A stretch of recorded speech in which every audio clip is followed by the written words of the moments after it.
రైతులకు భారీ తీపి కబురు ఏంటి అని అనుకుంటున్నారా? ఉచితంగానే బుల్లెట్ బైక్ పొందొచ్చు. ఇంకా స్మార్ట్ టీవీలు, స్మార్ట్ ఫోన్స్ కూడా ఫ్రీగానే వస్తాయి. ఎలా అని అనుకుంటున్నారా? అయితే ఈ వీడియో చూడాల్సిందే.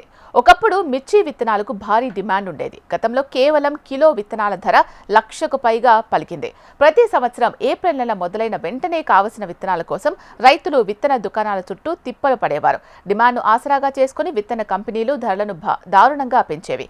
కొన్నిసార్లు చిల్లర ధరల కంటే ఎక్కువగా నల్ల బజార్లో విక్రయాలు జరగడం కూడా చూసేవారు. అయితే ప్రస్తుత పరిస్థితి దానికి పూర్తిగా భిన్నంగా ఉంది. ఇప్పటికే జూన్ నెల చివరి వారం నడుస్తున్న నర్సరీలో మొక్కల పెంపకం పనులు ఇంకా ప్రారంభం కాలేదు. కారణం విత్తనాలపై రైతుల ఆసక్తి గణనీయంగా తగ్గిపోవడం.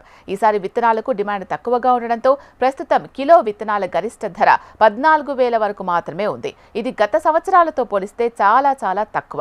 రైతులను ఆకర్షించేందుకు కంపెనీల ప్రచార పోటీ. ఈ పోటీ పరిస్థితుల్లో ప్రముఖ విత్తన తయారీ కంపెనీలు రైతులను ఆకట్టుకోవడానికి కొత్త విధానాలను అనుసరిస్తున్నాయి. గుంటూరు జిల్లాలో కొత్త విత్తనాల అమ్మకాలు పెంచుకోవాలి అనే ఉద్దేశంతో కొన్ని కంపెనీలు తక్కువ ధరలకు విత్తనాలు ఇస్తామంటూ ప్రకటనలు చేస్తూ రైతులను ఆకర్షించేందుకు ప్రయత్నిస్తున్నాయి. అంతేకాకుండా ఏప్రిల్ 15 నుంచి జూలై 15 వరకు ప్రత్యేక లక్కీ డ్రా స్కీమ్ను అమలు చేస్తున్నట్టు ప్రకటించాయి. ఈ లక్కీ డ్రాలో పాల్గొనాలి అంటే రైతులు విత్తన ప్యాకెట్పై ఉన్న QR కోడ్ను స్కాన్ చేయాలి. అందులోని లింక్ ద్వారా దరఖాస్తు ఫారాన్ని పూరించాలి. అనంతరం లక్కీ డ్రాలో పాల్గొనడానికి అర్హత పొందుతారు. ఈ లక్కీ డ్రా ద్వారా బుల్లెట్ మోటార్ సైకిల్స్, ద్విచక్ర వాహనాలు, టీవీలు, మొబైల్ ఫోన్లు వంటి బహుమతులు ఉచితంగా గెలుచుకునే అవకాశం ఉంటుందని కంపెనీలు ప్రామిస్ చేస్తున్నాయి. దీనివల్ల రైతుల్లో కొంత ఆసక్తి కలుగుతుందా లేదా అనేది చూడాల్సింది.